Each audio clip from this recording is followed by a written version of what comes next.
Bonjour Vincent. Bonjour Thomas. Alors, on va faire un petit tour d'horizon de comment on peut quelque part vacciner son épargne pour cette année 2021 et quelles sont vos recommandations. On commence avec un constat qui est sévère, c'est le graphique que vous nous apportez que je vous laisse commenter. Alors, donc en fait ici, c'est un graphique qu'on a bien regardé d'année en année. Mon idée c'était de vous indiquer, tout le monde le sait, il y a énormément d'épargne en cash qui est aujourd'hui stockée sur les comptes à vue, sur les dépôts bancaires. Et en fait, mon idée déjà, c'est de vous indiquer toute cette masse d'argent qui dort, qui ne rapporte rien, voire qui peut être en rendement négatif si on tient compte même du peu d'inflation qu'on a, associé au fonds en euros en assurance vie. Donc c'est trois gros blocs qu'il y a à gauche. Non seulement on voit que ça continue à augmenter fortement, là j'ai les chiffres à la sortie du premier confinement. Ça a continué bien entendu dans cette direction-là. Donc toute cette épargne-là ne rapporte rien et ne permet absolument pas de répondre à deux enjeux aujourd'hui essentiels de nos concitoyens. C'est un, financer leur retraite, et deux, lorsqu'ils sont à la retraite, de maintenir un niveau de vie important. Et donc ça, on voit que... On le voit, donc il y a beaucoup de cash qui montent sur ces différentes classes d'actifs. Et la dernière partie, c'est uniquement les investissements fonds propres qui, eux, sont plats ou en recul même. Voilà, et pour autant, ce sont ces placements-là qui permettent aujourd'hui de préparer la retraite, d'obtenir un rendement qui permet de maintenir un niveau de vie au moment du passage à la retraite. Et c'est plutôt là que l'épargne devrait se situer, non pas à gauche, là où il y a un trop-plein. D'accord. Alors, justement, comment est-ce qu'on peut dynamiser un petit peu cet argent qui dort et qui ne rapporte rien? C'est ce que l'on va essayer de voir rapidement ensemble avec plusieurs catégories d'investissements possibles. On commence avec le traditionnel, enfin pas forcément traditionnel, mais les fonds thématiques. Oui, alors c'est une nouveauté depuis quelques années qu'on suit maintenant. C'est pour nous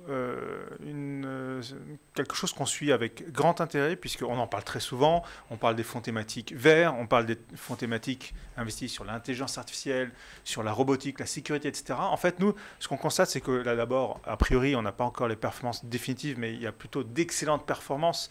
Je fais référence à un fonds qu'on a présenté le mois dernier dans cette émission qui faisait plus de 70% de performance sur un an. Chez l'Échiquier. Voilà, chez l'Échiquier, qui a pour vocation de trouver les GAFAM de demain.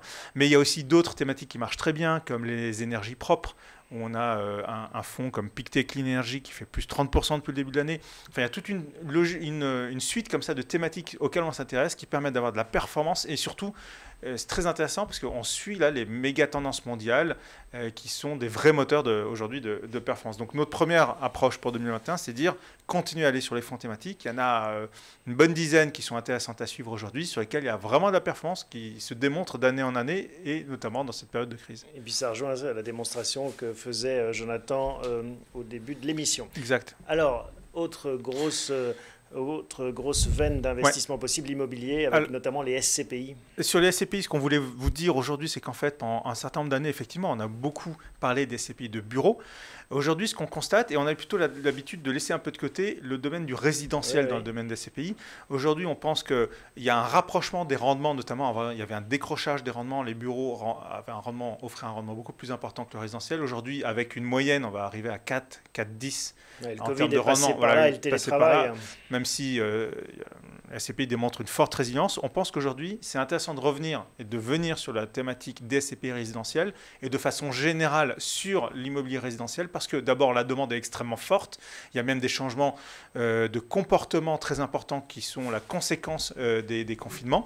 Et donc, aujourd'hui, aller sur les SCPI résidentielles, c'est une bonne opportunité pour 2021. Et vous iriez jusqu'à dire qu'il faut arbitrer, vendre son bureau pour acheter de la résidence? Non, parce qu'on voit aussi que les bureaux, contrairement à tout ce qu'on peut entendre, résistent plutôt bien. Les taux d'encaissement des loyers sont de très bons niveaux. Les rendements vont résister. Qui aurait pu penser qu'après une crise comme celle-là, on continuerait à délivrer du 4,10% dans le domaine des bureaux? C'est plutôt une très bonne performance et c'est ce vers quoi on va. Donc non, il ne faut pas arbitrer. D'abord, c'est des placements à long terme. Mais si aujourd'hui, on a des nouvelles opportunités d'investissement, si on veut compléter et diversifiées, autant aller sur les SCPI résidentiels. Toujours dans l'immobilier, les SCI de rendement diversifiés aux thématiques. Alors oui, il faut peut-être rappeler le distinguo SCPI, SCI. Les SCI de rendement, ce sont souvent des fonds immobiliers d'une certaine manière. C'est par exemple la solution, si on ne va pas trop s'embêter à aller sélectionner des SCPI, d'aller choisir à travers un support non seulement tous les meilleurs SCPI du rendement, de rendement. Certaines ont une thématique, comme l'invité qui va suivre va parler d'une SCPI sur le viager, qu'on connaît bien chez bien.fr. Et par contre, les SCI de rendement, c'est l'opportunité en fait, de faire un peu son marché à travers ce qu'on appelle un one-stop shop, un seul magasin qui vous donne tout, mais en plus à des conditions tarifaires beaucoup plus attractives que les SCPI, puisqu'en fait là, vous avez derrière des assureurs qui achètent en masse avec une capacité d'achat des SCPI à des frais beaucoup plus attractifs que si on est un investisseur privé direct. En fait. Alors, autre catégorie pour dynamiser son épargne, et en effet, en cette période de taux négatifs, il faut avoir un peu d'imagination, les produits structurés. Alors, produits structurés aussi, un sujet pour lequel on a un tropisme chez bien.fr. Aujourd'hui, nous, on pense qu'il y a une nouvelle génération de produits structurés qui arrive, qui mixent en même temps l'enjeu qui permet de diversifier par rapport aux produits structurés. Je rappelle ce que c'est un produit structuré. C'est un produit avec une formule mathématique qui, d'un côté, vous promet un coupon, un rendement, attaché à cela une protection du capital plus ou moins importante, et puis une échéance comprise entre généralement 8 et 10 ans. Donc aujourd'hui, notre propos, c'est de dire, allons sur les produits structurés avec, par exemple, en allant sur des indices verts. Il y a des indices que l'on suit aujourd'hui qui ont une thématique transition énergétique, par exemple. Donc ça, c'est des produits qu'on pense voir de plus en plus souvent en 2021, qui non seulement permettent de jouer la thématique des énergies renouvelables, de l'ISR ou de l'ESG, en fait, tous ces labels dont on entend de plus en plus parler, qui ont vocation à caractériser le côté développement durable des produits financiers, associé à ça aux produits structurés, ça peut être une bonne façon de revenir sur les produits structurés en 2021. On revient sur l'immobilier avec le crowdfunding immobilier. Alors, de quoi s'agit-il ? Le crowdfunding immobilier, c'est un produit. Alors, c'est un produit dans lequel vous n'investissez pas directement en immobilier, mais par contre, vous allez aider des promoteurs, participer à des opérations de promotion immobilière au début de leur opération. C'est-à-dire qu'en fait, vous allez prêter de l'argent à un opérateur, un promoteur immobilier qui a besoin de fonds propres pour démarrer une opération. Alors, généralement, il s'agit de promoteurs déjà qui ont pignon sur rue. Et aujourd'hui, pour être réactif sur le marché de la promotion immobilière, il faut avoir des capacités en fonds propres importantes. Donc, en fait, vous prêtez de l'argent sous forme d'obligation. Ce qui est intéressant, c'est que c'est du court terme. C'est des opérations de 3 ans maximum en général. Donc, c'est de l'immobilier, mais court terme. Voilà. Et puis, vous n'êtes pas copropriétaire d'un bien immobilier. Vous êtes propriétaire d'une obligation qui permet aux promoteurs de... créancier, On est créancier, tout à fait. Donc, ce n'est pas tout à fait de l'immobilier, mais c'est quand même connecté au monde de l'immobilier. Et surtout, ce qui nous intéresse aujourd'hui, c'est que c'est du court terme, un rendement plutôt attractif autour de 8%. Alors, c'est un produit assez risqué, bien entendu, avec ce niveau de risque. Et ce qu'il faut avoir en tête, c'est que... le risque, c'est quoi? C'est que la promotion ne se fasse pas et que le promoteur fasse faillite, par exemple. Mais les plateformes de crowdfunding immobilier, nous, on a attendu, en fait, d'une certaine manière, que ce marché devienne assez mûr pour y aller. Aujourd'hui, les plateformes qui sont présentes sont plutôt ont une habitude de travailler sur ce marché-là. Elles ont très peu de taux de défaut, c'est ça qu'on regarde aussi. Elles sont très sélectives sur les promotions auxquelles elles participent.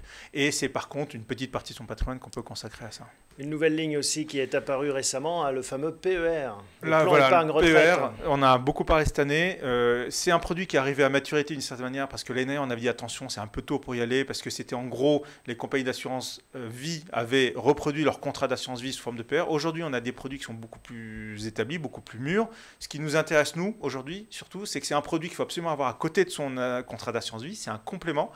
Et c'est un produit qui, aujourd'hui, permet de faire énormément de choses. On peut aller sur les fonds thématiques qu'on a évoqués. On peut aller sur le private equity, donc les fonds non cotés. On peut aller même sur les trackers, tout ce qui est ETF. Donc, c'est très diversifié. On peut même acheter des titres vifs en direct sur son PER. Et puis, c'est vraiment une solution qui aujourd'hui est intéressante parce que ça permet de réduire sa fiscalité au moment où on est en pleine activité. Et par contre, au moment où on va ressortir soit en capital, soit en rente, de le faire au moment où la fiscalité est par définition plus basse. Allez, dernière opportunité que vous nous proposez, les club deals, toujours dans l'immobilier. On revient un peu sur l'immobilier. Là aussi, c'est une thématique qui nous paraît intéressante de jouer de plus en plus. Par contre, alors on est un peu assez proche du crowdfunding immobilier, sauf que là, on est vraiment propriétaire copropriétaire d'un bien immobilier. Donc c'est du plus long terme? C'est du plus long terme, c'est des tickets beaucoup plus importants, c'est minimum 100 000 euros généralement pour y accéder. Ce qui est intéressant là, c'est que vous êtes vraiment copropriétaire d'une opération que généralement est plutôt destinée à des institutionnels. C'est presque des opérations de marchand de biens, si on peut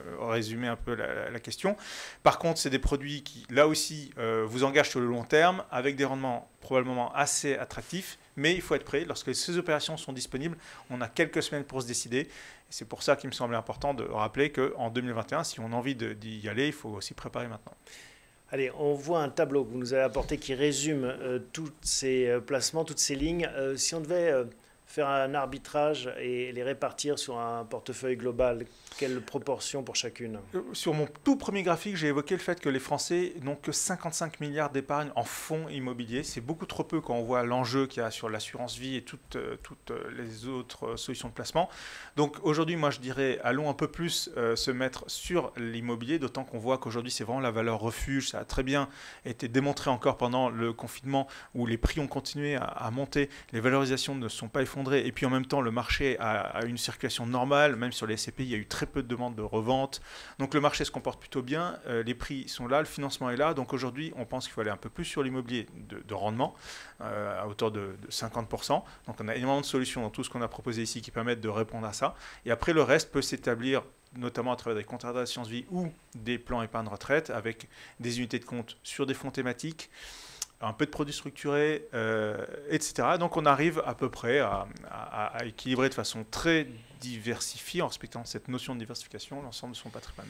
Bon, le temps file, je suis désolé, on n'a pas eu le temps de prendre toutes les questions qui nous ont été posées, notamment celles d'Alain, Frédéric, Michel et Jacques, mais l'équipe de Bien Prévoir s'engage à vous répondre en direct par retour de mail. Merci Vincent, bonne fête, on se retrouve à bientôt pour une prochaine émission.